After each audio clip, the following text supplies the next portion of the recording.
Hello my friends आजिर এই ভিডিওটোত আলোচনা কৰব আসাম পুলিশ ৰিটেন এক্সামৰ ম্যাথছৰ পাঁচটা অতি গুৰুত্বপূৰ্ণ অংক অথবা ম্যাথছৰ আটাইতকৈ most important questions of Assam police for AB and UB so আজি হৈছে তৃতীয় ক্লাস মানে ডে 3 সো আজিৰ ক্লাছত আৰম্ভ কৰা হ'ব মোস্ট পাঁচটা কোৱেশ্চন এণ্ড প্ৰথম প্ৰশ্নটো হৈছে ইয়াত দিয়া আছে The average of 12 number is 42. If a 13th number is added, if a 13th number is added, then the average becomes 44. কি হ'ব average কিমান হ'ব 44 যদি 12টা নাম্বাৰৰ গড় 42 হয় তেনেহলে আৰু এটা 13 নাম্বাৰ কি হৈছে যোগ কৰাৰ লগে লগে কি হয় গড় কিমান হয় 44. What is the 13 number? কি কৈছে 13 নম্বৰ সংখ্যাটো কি আপুনি এছামিছতো চাব পাৰে 12টা সংখ্যাৰ গড় হৈছে 42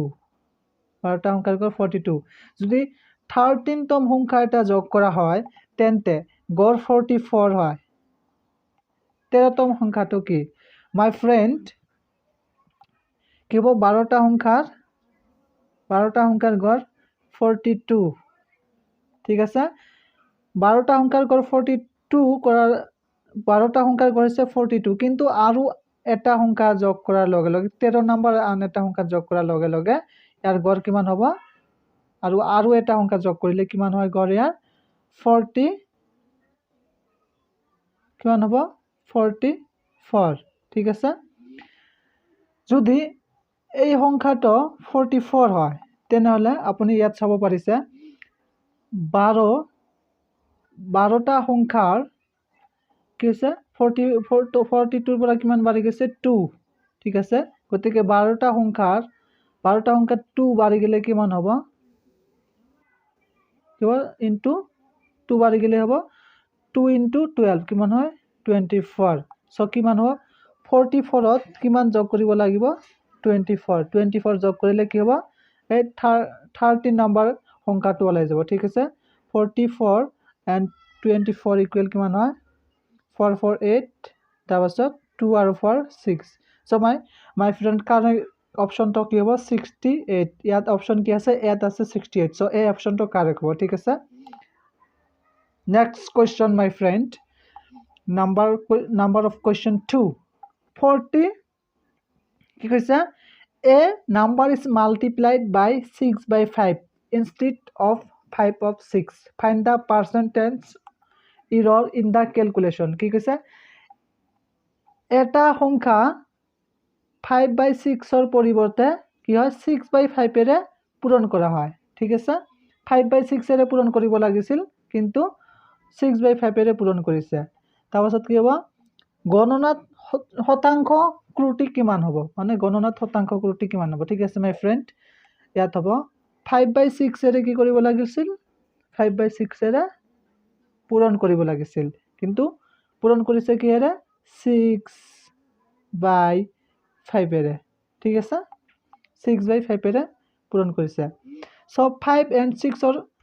লসাগু লবা হা লসাগু কিমান হ'ব 30 হ'ব ঠিক আছে 30 হ'ব এতিয়া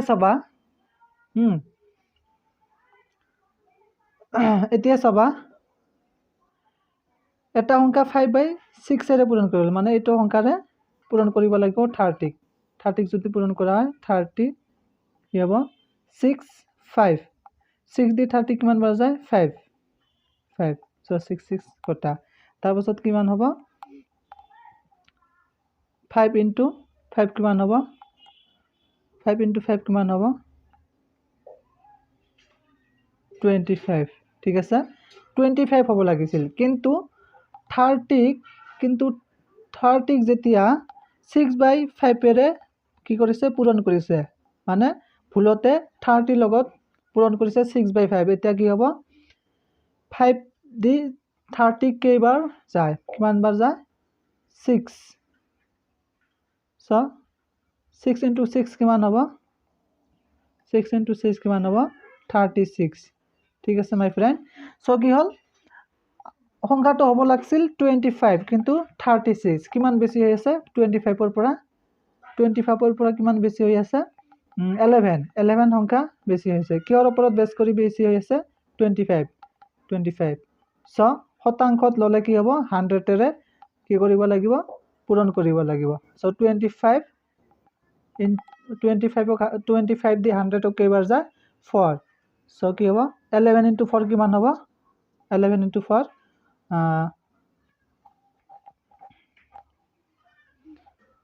11 into 4 কি হ'ব 44% সো কারেক্ট অপশন কি হ'ব 44 সো কারেক্ট অপশন কোনটো হ'ব ডি অপশনটো কারেক্ট হ'ব ডি অপশন কি হ'ব কারেক্ট হ'ব সো মাই ফ্রেন্ড আশা কৰো এইটো প্ৰশ্ন আপুনি বুজি পাইছে এন্ড আপুনি এনেকুৱা যদি প্ৰশ্ন আহে পৰীক্ষাত আপুনি সলভ কৰিব পাৰিব ঠিক আছে নেক্সট কোৱেশ্চন নম্বৰ 3 কি কৈছে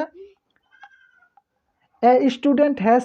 to secure 40% marks to pass কি কৈছে এজন শিক্ষাৰ্থী উত্তীৰ্ণ হ'বলৈ 40% নম্বৰ পাব লাগিব হা 40% নম্বৰ পাব লাগিব he gets 67 কিন্তু দুৰ্ভাগ্যবশতঃ হি 67 নম্বৰ পালে and fails by 13 marks কম হোৱাৰ বাবে হি ফেল কৰিলে what is the maximum marks মানে maximum total marks কিমান আছিল ঠিক আছে মাই ফ্ৰেন্ড ইয়াত কি হ'ব 67 লৰাটো কিমান পাইছে 67 মাৰ্কস পাইছে কিন্তু কি কৰিছে 13 মাৰ্কসৰ বাবে ফেল কৰিছে যদি ইয়াক 13 মার্কটো দি দিয়া হয় কিমান হ'ব 13 মার্কসটো যদি দিয়া হয় কিমান হ'ব 80 হ'ব তেতিয়া কি হ'ব ই পাস হ'ব পাস হোৱাৰ লগে লগে ইয়াৰ কি হ'ব মানে পাস হ'ব গলি কিমান পার্সেন্টেজ লাগিব 40% কি হ'ব 40% so 1% ইকুয়াল কি হ'ব 1% ইকুয়াল কি হ'ব 40% divided by 80 কি হ'ব 2 হ'ব so 100% ইকুয়াল কিমান হ'ব so 100% ইকুয়াল 200 ঠিক আছে মাই ফ্রেন্ড আশা কৰো আপুনি বুজি পাইছে সো এনেকুৱা প্ৰশ্ন আহিলে আপুনি বুজি পাব আনসাৰটো কি হ'ব 200 হ'ব সো ইয়াত কারেক্ট অপশন কোনটো হ'ব এ অপশন হ'ব কারেক্ট অপশন মানে 200 এতে দিয়া আছে ঠিক আছে মাই ফ্রেন্ড আশা কৰো আপুনি এনেকুৱা প্ৰশ্ন যদি পৰীক্ষাত আহে আপুনি সলভ কৰিব পাৰিব ঠিক আছে মাই ফ্ৰেন্ড সো নেক্সট কোৱেশ্চন কি হ'ব ইয়াত চাব 4 নম্বৰ কোৱেশ্চন কি হ'ব এটা ratio of boys to the girls in a class is 5:4 which of the মানে ratio of girls and boys কি হ'ব ratio of boys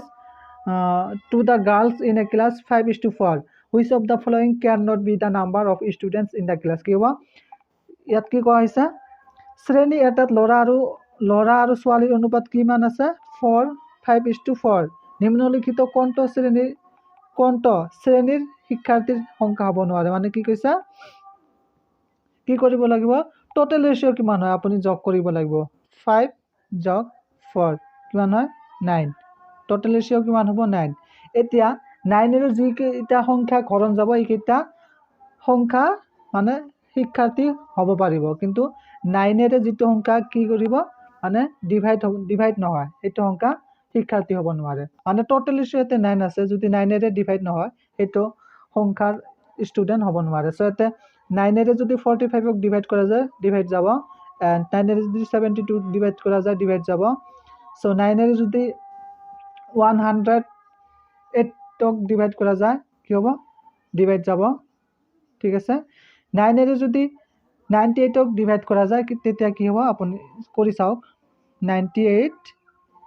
9 কি হবে 9 into 1 equal 9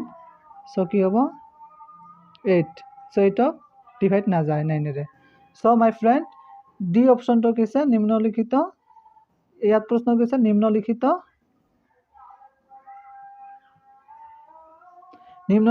কি কৈছে ইয়াত নিম্নলিখিত কোনটো শ্ৰেণীৰ শিক্ষাৰ্থীৰ সংখ্যা হ'ব নোৱাৰে মানে 98 জন শিক্ষাৰ্থীৰ সংখ্যা হ'ব নোৱাৰে সো কাৰেক্ট অপশন কি হ'ব ডি নেক্সট কোৱেশ্চন হ'ব what is the difference between the biggest and the smallest fraction among 2/3, 3/4, 4/5 and 5/6 ইয়াত এছামিছত আপুনি চাব পাৰে অসমীয়াত আটাইতকৈ ডাঙৰ আৰু আটাইতকৈ সৰু ভগ্নাংশৰ মাজত পাৰ্থক্য কিমান চ' 2/3 3/4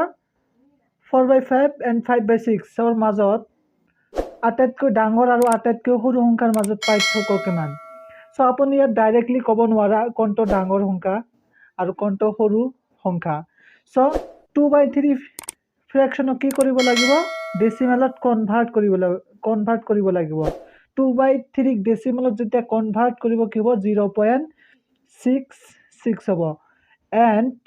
3/4 ডেচিমেলত কনভাৰ্ট কৰিলে কি হ'ব 0.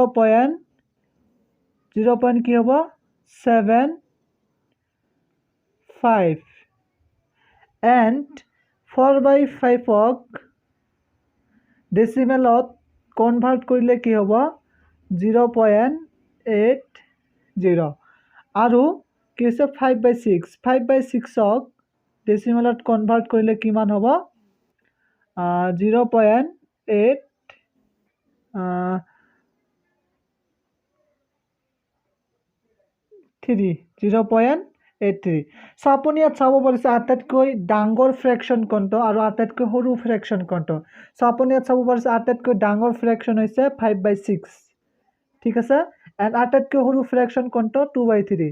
চ' এইবাৰ আপুনি কি কৰিব 5/6 মাইনাছ 2/3 কৰাৰ পিছত আপুনি আটাইতকৈ ডাঙৰ ফ্ৰেকশ্যন আৰু আটাইতকৈ সৰু ফ্ৰেকশ্যনৰ মাজত কি আছে ডিফাৰেঞ্চটো পাই যাব অথবা 5/6 ভগ্নাংশৰ পৰা 2/3 ভগ্নাংশ যদি বিয়োগ কৰে আপুনি কি পাই যাব পাৰ্থক্যটো পাই যাব চ' 5/6 5/6 মাইনাছ কি হ'ব 2/3 ইকুৱেল কিমান হ'ব 6 হ'ব তলত তাৰপিছত কিমান হ'ব 5 থাকিব তাৰপিছত মাইনাছ কি হ'ব 4 ইকুৱেল কিমান হ'ব 1/6 so 1/6 is the correct option ঠিক আছে my friend কি হ'ব 1/6 is the correct option so correct option আপুনি ইয়াত চাব পাৰিছে a option আছে 1/4 a option হ'ব নোৱাৰে b আছে 1/3 এটো হ'ব নোৱাৰে so c is the correct option কি আছে 1/6 আছে c is the correct option আশা কৰো আপুনি এই প্ৰশ্নটো বুজি পাইছে so এনেকুৱা ভিডিও ডেইলি পাবৰ বাবে এই চেনেলটো সাবস্ক্ৰাইব কৰিব so thank you for watching this video okay so পিছলৈ চাই থাকিব এনেকুৱা video thank you for watching this video